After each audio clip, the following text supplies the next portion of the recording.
सबसे पहले आप सभी को अंतर्राष्ट्रीय महिला दिवस की हार्दिक शुभकामनाएं। हमारे देश के मशहूर शायर जिया जलंधरी जी ने कहा था, हिम्मत है तो बुलंद कर अपनी आवाज का अलम, हिम्मत है तो बुलंद कर अपनी आवाज का अलम, चुप बैठने से हल नहीं होने का ये मसला। आज जो अंतर्राष्ट्रीय महिला दिवस हम मना रहे हैं वो महिलाओं की बुलंद की गई आवाज का ही परिणाम है। 1908 में न्यूयॉर्क में महिलाओं ने अपने अधिकारों के लिए आंदोलन की शुरुआत की और फिर पूरी दुनिया में आंदोलन होने लगे। अंततः 1975 में संयुक्त राष्ट्र संघ ने आधिकारिक रूप से घोषणा की कि अंतर्राष्ट्रीय महिला दिवस 8 मार्च को मनाया जाएगा।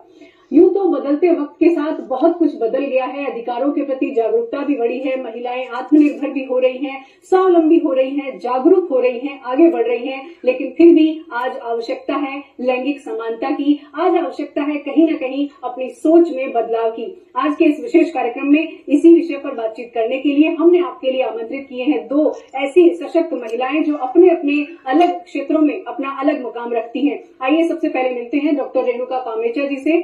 आप महिला अधिकार कार्यकर्ता हैं और देश में बहुत से अहम कानूनों के निर्माण की प्रणेता रही हैं, आप प्रेरणा शक्ति रही हैं और वर्तमान में आप कार्यस्थल पर यौन शोषण से संरक्षण अधिनियम के तहत गठित जिला स्तरीय कमेटी जयपुर की आप अध्यक्ष भी हैं। डॉक्टर रेणुका जी, आपका कार्यक्रम में बहुत बहुत स्वागत है। और साथ ही हमारे बीच मौजूद हैं मंजू मीना जी, आप समाचार प्रमुख हैं, उपनिदेशक हैं डीडी राजस्थान जयपुर में। मैम, आपका भी कार्यक्रम में बहुत बहुत स्वागत है। जैसा कि हम देख रहे हैं, लैंगिक समानता आज की आवश्यकता है और इस वर्ष अंतर्राष्ट्रीय महिला दिवस की संयुक्त राष्ट्र संघ ने ये थीम भी निर्धारित की है कि लैंगिक समानता के लिए नवाचार और प्रौद्योगिकी। डॉक्टर रेणुका जी, सबसे पहले मैं इस बात पर आना चाहूंगी कि एक ऐसा गौरवशाली इतिहास रहा है अंतर्राष्ट्रीय महिला दिवस की शुरुआत का, जिसे आज की युवा पीढ़ी को जानना चाहिए, आम जन को जानना चाहिए कि ये जो दिन हम मना रहे हैं ये बहुत कड़े संघर्ष का परिणाम है। थोड़ा सा इतिहास के बिंदुओं पर हम आपसे जानना चाहेंगे। आज के अगर हम ये कहें कि 8 मार्च 1908 तो कपड़ा मिल की औरतों ने पहली बार अपने हक की आवाज उठाई कि काम के घंटे तय होने चाहिए या हमारे साथ जो अमानवीय व्यवहार होता है वो दुरुस्त होना चाहिए या हमें वोट का अधिकार भी मिलना चाहिए। जब वो आवाज उठी बहुत सारे लोगों ने संघर्ष किया, लेकिन हुआ ये कि 8 मार्च 1910 में जब कोपेनहेगन में डेनमार्क में सारी महिलाएं इकट्ठी हुई और तब उन्होंने ये तय किया कि अब हम हर साल 8 मार्च को महिला दिवस के रूप में मनाएंगे। और ये एक बहुत इम्पोर्टेंट इसलिए है कि एक स्त्री दिवस के रूप में तय किया। रूस की क्रांतिकारी महिला थी और वो क्लारा ज़ेटकिन। आज याद आता है कि क्या क्लारा ज़ेटकिन की बात को आज हम 2023 में अभी भी मान रहे हैं या नहीं मान रहे हैं। 1915 में ओस्लो में फिर मिले, औरतों ने फिर ये युद्ध का विरोध किया क्योंकि ये फर्स्ट वर्ल्ड वॉर के दौरान की बात थी। फिर 1917 में मॉस्को में मिले और रोटी की मांग पर मोर्चा निकाला। और आपको मालूम है कि 1917 में ही रूस की क्रांति हुई थी जारशाही के खिलाफ। तो सारे संघर्ष उस के खिलाफ भी होते हैं जिन्हें हम तानाशाही कहते हैं, जो बोलने के अधिकार को छीनते हैं, रोटी के अधिकार को छीनते हैं, काम के अधिकार को छीनते हैं। फिर 1937 में स्पेन की औरतों ने एक सम्मेलन आयोजित किया कि तानाशाही का विरोध करना है, क्योंकि वहां एक फ्रैंको नाम का व्यक्ति आ गया था। फिर 1943 में इटली में हुआ और उसमें मुसोलिनी का विरोध हुआ क्योंकि पूरी तानाशाही व्यवस्था ने सेकेंड वर्ल्ड वॉर को जो रूप दिया था वो बहुत खतरनाक था। फिर 1979 की अगर मैं बात करूं तो ईरान की औरतों ने खुमैनी का विरोध किया। तो तानाशाही के खिलाफ विरोध हुआ है और औरतों ने ही किया है। बड़ी मजेदार बात है कि सारे संघर्ष औरतों के माध्यम से हो रहे हैं, चाहे वो राजस्थान हो, चाहे वो जयपुर हो, चाहे भी पूरा हिंदुस्तान हो। और 1922-23 में अगर हिजाब के खिलाफ विरोध है और वो भी ईरान में, तो आप कल्पना कर सकते हो और एक महिला की वहां हिंसा हुई है, हत्या हुई है और आज भी वो औरतें खुलेआम घूम रही है कि हमें मारना हो तो मारो। रेणुका जी, आपकी जितनी भी बातें आप बता रही है बहुत अहम है, ये वो बिंदु हैं जो हर व्यक्ति को जानना चाहिए, क्योंकि आज ये जो अंतर्राष्ट्रीय महिला दिवस हम मना रहे हैं ये सिर्फ एक दिन नहीं है, बहुत लंबा संघर्ष करना पड़ा है। और 1975 में, जैसा कि आपने भी अभी जिक्र किया, संयुक्त राष्ट्र संघ ने आधिकारिक रूप से घोषणा की। 1975 के बाद की अगर मैं बात करूं तो सीडो भी हम लेकर आए, भारत ने भी उस पर हस्ताक्षर किए। सीडो एक ऐसी व्यवस्था जिसे हम संविदा कह सकते हैं, वो महिलाओं को मिली। तो इसके बारे में थोड़ा सा आपसे मैं तीन चीजों को आपके सामने रखना चाहती हूँ। अगर हमें वो तीन चीजें समझ आएंगी तो हम 1947 में आजाद हुए और हमने भारत का संविधान बनाया। बिल्कुल। और ये हम सबको मालूम होना चाहिए, क्योंकि ये भारत का संविधान हर इंसान को नागरिक मानता है। मैं अपने आप को नागरिक कहती हूँ, मैं ये नहीं कहती हूँ मैं स्त्री हूँ, पुरुष हूँ, थर्ड जेंडर हूँ। मैं नागरिक हूँ। इसका मतलब मुझे स्वतंत्रता, समानता, न्याय, जीने का अधिकार और सम्मान से जीने का अधिकार, ये 5 बातें मिली हुई है। और अगर ये 5 बातें नहीं है तो उसी का विश्लेषण मुझे करना है। और दूसरा जो तुमने उदाहरण दिया, 1948 में हमने universal declaration of human rights, मानव अधिकारों के घोषणा पत्र पर हस्ताक्षर किए, जो यूनाइटेड नेशंस ने बनाया और हमने हस्ताक्षर किए उस पर। और वो ये कहता है कि मानव अधिकार सर्वोपरि है। तो औरतें मानव है या नहीं, ये सवाल हमको हमेशा विश्लेषण करना चाहिए। और तीसरा जब हुआ, जो केवल औरतों के लिए बना, कि CEDAW, convention on elimination of discrimination against women, महिलाओं के साथ होने वाली भेदभाव को मिटाने वाली संविदा 1979 में बनी, 1981 में रेटिफाई हुआ, लेकिन हमने साइन किए 1993 में। और जब हमने साइन किए तब हमने मानव अधिकार आयोग बनाए राष्ट्रीय स्तर पर, राज्य स्तर पर, महिला आयोग बनाए राष्ट्रीय स्तर पर, राज्य स्तर पर। इसका मतलब महिलाओं को समानता नहीं, समता चाहिए, इक्विटी चाहिए। इक्विटी मतलब अवसर चाहिए। और वो अवसर अगर बराबरी के नहीं होंगे तो आप कैसे करोगे? जी, बहुत अहम बात आपने डॉक्टर रेणुका पामेचा मैम कही आपने कि 1979 में जो सीडो बनी, भारत में एक जागरूकता बढ़ी महिलाओं के अधिकारों के प्रति, महिलाओं के अस्तित्व के प्रति। आज की अगर हम बात करें तो संयुक्त राष्ट्र संघ ने 2023 की जो थीम है वो लैंगिक समानता के लिए नवाचार और प्रौद्योगिकी रखी है। डिजिटल क्रांति का दौर है और कहीं ना कहीं महिलाओं के अधिकारों के लिए डिजिटल क्रांति के दौर में भी वो माहौल पैदा करना मीडिया की भूमिका है, डिजिटल प्लेटफॉर्म्स की भूमिका है। तो बतौर समाचार प्रमुख मैं आपसे जानना चाहूंगी कि किस तरह से डिजिटल प्लेटफॉर्म्स में लैंगिक समानता के लिए नवाचार और प्रौद्योगिकी को इस्तेमाल किया जा सकता है। आपने बहुत ही अहम सवाल उठाया है। हम लोगों ने कोविड टाइम्स के अंदर इस चीज को और ज्यादा गहराई से महसूस किया, क्योंकि कोविड टाइम से हमने देखा कि बहुत सारी चीजें जो है वो डिजिटल प्लेटफॉर्म पे ही आ गई थी। तो उस टाइम पे ये बात उठने लगी थी कि जो इंटरनेट ऑनलाइन जो कनेक्टिविटी है वो एक बहुत बड़ा मुद्दा है, क्योंकि उस टाइम पे सारी ही चीजें हैं, जितने भी हमारे ऑफिसेज हों, जितने भी हमारे अवेयरनेस के प्रोग्राम्स हों, वो सारे जो है वो ऑनलाइन प्लेटफॉर्म पे अवेलेबल थे। तो कोविड महामारी ने इस चीज को और ज्यादा गहराई से उजागर किया कि जो डिजिटल प्लेटफॉर्म्स है वहां पर जो अगर आपकी पहुंच नहीं है तो वो एक बहुत ही गंभीर विषय है। तो इसीलिए इस साल का जो थीम है वो इसी बैकग्राउंड में रखा गया है, क्योंकि डिजिटल प्लेटफॉर्म्स जो है उसके ऊपर क्योंकि जितने भी ये बात वहीं से शुरू होती है, जैसे रेणुका जी ने बताया अभी कि संसाधनों तक जो पहुंच है, हमारे अधिकारों की बात है महिलाओं की, तो डिजिटल प्लेटफॉर्म्स जो है वहां पे भी हमारी पहुंच नहीं है, वो भी हमें प्राथमिकता में रख करके नहीं सोचे जाते हैं। इसी वजह से एक जो जेंडर गैप है वो वहां पे ज्यादा क्रिएट होने लगा। हम लोग जैसे कि महिलाओं के प्रति भेदभाव होता है तो वो वहां पे भी होने लगा कि मान लीजिए कि बच्चों की पढ़ाई है तो अगर वो पढ़ाई आपके लैपटॉप के थ्रू हो सकती है या मोबाइल के थ्रू हो सकती है, तो क्यों? क्योंकि हमारे यहाँ पे बच्चियों को शायद लड़कों से कम आंका जाता है, उनकी प्राथमिकताओं को कम करके आंकते हैं। तो इस वजह से बेटे के लिए जरूर वो मोबाइल खरीदा गया होगा या लैपटॉप खरीदा गया होगा, लेकिन बेटियों को कहा गया होगा कि आप शेयर कर लो या आप थोड़ा रुक जाओ या क्या इतनी जरूरत है। तो उसकी वजह से वो गैप और क्रिएट होने लगा।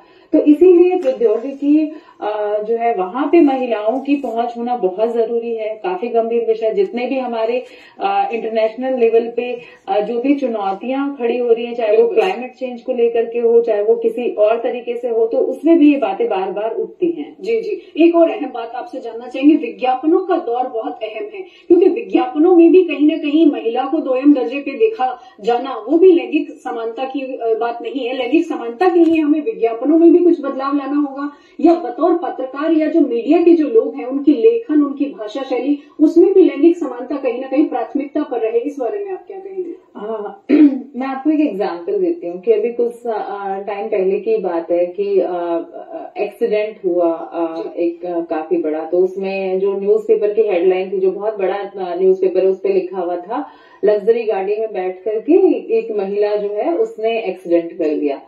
तो उसमें बहुत सारी चीजें हैं कि एक तो ये कि महिलाओं की कैपेबिलिटी है, उस पर क्वेश्चन उठाया जाता है। उनको उस तरीके से आंका जाता है कि महिला होने की वजह से ये और ज्यादा ऐसा काम कर सकती है या इनमें ये इतनी खूबी नहीं है, ये इस तरीके से। तो मैं खुद उससे इतनी विचलित हुई क्योंकि मैं भी ड्राइव करती हूँ, गाड़ी चलाती हूँ। तो एक पल को मेरे दिमाग में भी आया, तो मैंने उस चीज को पॉइंट आउट करने की कोशिश की कि पहले ही महिलाओं को मौका कम मिलता है, अपने घरों में विश्वास कम किया जाता है। उस पर भी अगर आप इस तरीके से जो मीडिया है वो अगर गैर जिम्मेदाराना एक अपनाएगा, वो एक कहा जाता है कि मीडिया जो है हमारे देश के विकास में एक स्तंभ है, चौथा स्तंभ है लोकतंत्र का। तो लोकतंत्र का चौथा स्तंभ है, तो उसकी जिम्मेदारी है, जैसे रेणुका जी ने बोला कि भारतीय संविधान जो है वो हमें समानता का अधिकार देता है। तो जब वो हमें समानता का अधिकार देता है तो लैंगिक आधार पर भेदभाव क्यों किया जाता है? वो मीडिया में भी हो, चाहे वो विज्ञापनों में भी हो, क्यों किया जाता है? विज्ञापन जो है वो आज भी मार्केट में इस तरीके से, क्योंकि चीजें बिकती हैं। ये दोनों तरह की चीजें, एक तो ये कि आप सोच रहे हैं कि मार्केट में ये बिकेगा इसलिए आप दिखा रहे हैं, दूसरा ये है कि मार्केट वाले सोचते हैं या फिर जो आम लोग है कि हाँ टीवी पे दिखाया जाता है इसलिए जो है इसकी एक्सेप्टेबिलिटी ज्यादा है। तो एक इनिशिएटिव उठाइए, महिलाओं को उपभोग की वस्तु की तरह पहले माना जाता था, तो आज भी अगर आप उसको मार्केट में उस तरीके से प्रस्तुत करेंगे तो फिर वो एक जो धारणा बनी होगी वो टूटेगी कैसे? महिलाओं को उपभोग के बजाय एक होता है सिर्फ उसको उसके शारीरिक, उसके बजाय उसके दिमाग से उसको एक इंसान की तरह कैसे मानना शुरू किया जाएगा? बहुत अहम बात कह रही है, देह नहीं मस्तिष्क भी है महिला। इसमें जो मैं जोड़ना चाहती हूँ कि ऐसा क्यों है, इस जड़ पर हमें जाना पड़ेगा। बिल्कुल। एक तरफ है भारत का संविधान जो मुझे बराबर का नागरिक मानता है, स्वतंत्रता, समानता, न्याय, जिसकी भी बात है। दूसरी तरफ वो 7 संस्थाएं हैं जिनका हमें बहुत बारीकी से विश्लेषण करने की जरूरत है। सबसे पहले परिवार। हम परिवार में अगर हिंसा भी होती है तो क्या सिखाते हैं? हम कहते हैं इग्नोर, टॉलरेट एंड साइलेंस। ये 3 चीजें हम उसकी घुट्टी में गिरा देते हैं। हिंसा है तो ध्यान मत दे, सहन कर ले और चुप रहे। अगर हम इन तीनों को नहीं बदलते तो परिवार में हम सबसे पहले जो हमें बदलाव लाना चाहिए, अगर हम अपने परिवारों में बदलाव लाएंगे तब दूसरी संस्था आती है समाज। बिल्कुल। उन परिवारों से समाज बनेगा। फिर तीसरी संस्था आती है जाति, जिसमें हमारी जाति में ऐसा नहीं होता, हमारी बिरादरी में ऐसा नहीं होता। संकीर्ण सोच को बदलना। नहीं, और फिर आता है धर्म, जिसके नाम से हम ये कहेंगे कि औरतें मंदिर पे नहीं चढ़ सकती हैं और औरतें ये नहीं कर सकती हैं, या उनके साथ जब वो मासिक धर्म में होंगी तो हम छुआछूत। आज हम उड़ान की बात करने लगे हैं, खुले में करने लगे हैं, नहीं तो हम उस बात को भी नहीं करते थे। फिर हमारी संस्था आती है कार्य व्यवस्थापिका, जो कानून बनाती है, और वो कानून बनाते वक्त गलियां छोड़ देती है जिससे औरतों को बराबर के हक नहीं मिलते। चाहे वो शाह बानो का केस में अगर उसको बराबर का हक मिला तो एकदम से नया कानून आ गया कि वो हक नहीं ले सकती। तो हम इस तरह की व्यवस्थापिका है क्योंकि वो उन्हीं परिवारों से निकले हैं। फिर कार्यपालिका, आप पुलिस में जाएंगे तो कहेंगे पति नहीं तो पीटा था, क्या हो गया? तो हम उसमें बदलाव कैसे लाएंगे? और फिर है न्यायपालिका, जो अगर मेरे साथ बलात्कार हुआ है, मैं एक वैश्यावृत्ति करती हूँ और मैं एक आम औरत हूँ, तो अगर उनसे पूछा जाए, जो मैंने स्टडी किया पूरा जजेस के ऊपर, तब उन्होंने कहा कि आम औरत पर विश्वास करेगा। क्यों? बलात्कार है, किसी को हक नहीं है कि वो किसी के साथ जबरदस्ती कर सके। तो ये जो मानसिकता इन 7 संस्थाओं की अहम बात कह रही है उसका विश्लेषण करने की सबसे अहम है सोच, और सोच में बदलाव के लिए कहीं ना कहीं व्यक्तिगत जिम्मेदारी हर व्यक्ति को लेनी होगी। और ये बड़ी चुनौती है हमारे देश की हम बात करें तो। और एक सबसे अहम जो चुनौती है वो ये कि हमारे देश में हम अंतर्राष्ट्रीय महिला दिवस की तो बात कर रहे हैं, लेकिन कन्या भ्रूण हत्या आज भी होती है। कन्या भ्रूण हत्या के आंकड़े हम देखते हैं तो सिहरन सी पैदा होती है, क्या ये हमारा देश है? तो इस बारे में रेणुका जी आप क्या कहेंगे? देखिए, मैं 1-2 नक्शे दिखा रही हूँ जी। एक 2001 का है, एक 2011 का है, ये राजस्थान का है, और ये असली नक्शा है। 2021 का तो जनगणना हुई नहीं तो मैं वो दिखा नहीं सकती। कितना हरा रंग लाल हो गया। ये हरा रंग जो लाल हुआ है 0 to 6 बालिकाओं को भ्रूण में मार दिया गया, और जो गहरा लाल है वहां 1000 पर 800 से कम लड़कियां रह गई हैं। तो जब हम कहते हैं कि लड़कियों की तो जिजीविषा बहुत है, तो फिर ये कम कैसे हो गई? तो हम कौन मार रहे हैं? हम परिवारों में ही तो। हम ये जो पुत्र मोह है और लड़की को जो हम दोहरी जिंदगी या दोहरापन से जीने देते हैं, वो सारी जिंदगी। अभी एक बहुत बड़ा स्टडी आया इस कन्या भ्रूण हत्या के अलावा भी, जो बहुत इंपॉर्टेंट है, कि हम 114 गुना ज्यादा काम करती है महिलाएं, लेकिन उस काम की कोई गिनती नहीं है, गिनती में ही नहीं आता है। जो घर में काम करती है महिलाओं को कहेंगे तुम क्या करती हो, फालतू बैठी हो। तो हमारी जो फिर औरतें भी यही कहने लगती है कि हाँ मैं तो कुछ नहीं करती हूँ। तो कुछ नहीं करती हूँ ये बात औरत के साथ होती ही नहीं, उसके तो 8 हाथ होते हैं एक साथ और वो काम करती है एक साथ। तो 40 मिनट पुरुष घर का काम करते हैं और महिलाएं 335 मिनट घर का काम करती है, लेकिन उसकी गिनती नहीं। ये इंटरनेशनल लेवल की स्टडी है और जो अभी स्टडी निकल करके आई है। इसलिए महिलाओं के श्रम को सम्मान देने की जरूरत है, जो कि हम नहीं देते हैं, और भारत उसमें सबसे पिछड़े देशों में। 2022 में एक ग्लोबल जेंडर इंडेक्स आया था जी, और उस जेंडर इंडेक्स में स्पष्ट तौर पे 145 में हम 143वें नंबर पर है। तो ये चिंता का विषय है, ये हमारे लिए चिंता हम 134 से 143 हो गए। जी, मैं इसी बात को लिंक करते हुए मेरे जहन में एक सवाल आ रहा है कि हम जेंडर की बात कर रहे हैं, लैंगिक समानता की हम बात कर रहे हैं, लेकिन हमारी जो शैक्षणिक प्रणाली है, हमारा जो शिक्षा का जो सिस्टम है यहाँ का, उसमें कहीं ना कहीं लैंगिक समानता को ऐड करना होगा। शिक्षा की बात करें तो मंजू जी, मैं आपसे जानना चाहूंगी कि आज हमारी जो शिक्षण संस्थान है, चाहे वो स्कूल हो, कॉलेज हो, लैंगिक समानता पर बहुत कम चर्चाएं होती हैं, हमारे सिलेबस का हिस्सा नहीं है वो। और जिस भी तरह से, चाहे वो बच्चा लेखन सीख रहा है या वो भाषा सीख रहा है, वो या उसका व्यवहार है, तो उसमें लैंगिक समानता समाहित ही नहीं है। तो इस बारे में आप क्या कहेंगे? लैंगिक समानता जो है वो कई बार हमारे यहाँ पे समाहित तो की जाती है, लेकिन होता क्या है कि उसको हम लोग जिस तरीके से उस पर बात करना चाहते हैं वो नहीं हो पाता है। जैसे मैं आपको एग्जांपल दूंगी, हम लोगों ने जब यूपीएससी क्लियर किया था, हम लोगों का भी जब ट्रेनिंग इंस्टीट्यूट था, तो वहाँ पे वर्कशॉप अरेंज की गई थी कि जिससे कि लैंगिक सेंसिटिविटी जो है लोगों के अंदर हो, लैंगिक संवेदनशीलता, और वो जो कोर्सेज हैं वो आजकल सभी जगह पर हो रहे हैं। ये ट्रेनिंग का एक पार्ट बन गया है, जहाँ पे भी गवर्नमेंट की जो गाइडलाइन है उसके थ्रू इसको बनाया गया है। लेकिन होता क्या है कि जब उसमें अगर आप जाओगे तो उसमें होता ये है कि जब हम लोग महिला अधिकारों की बात करने लगते हैं तो वो आजकल उसको सो कॉल्ड फेमिनिस्ट बोल करके उसको नकारने की कोशिश की जाती है।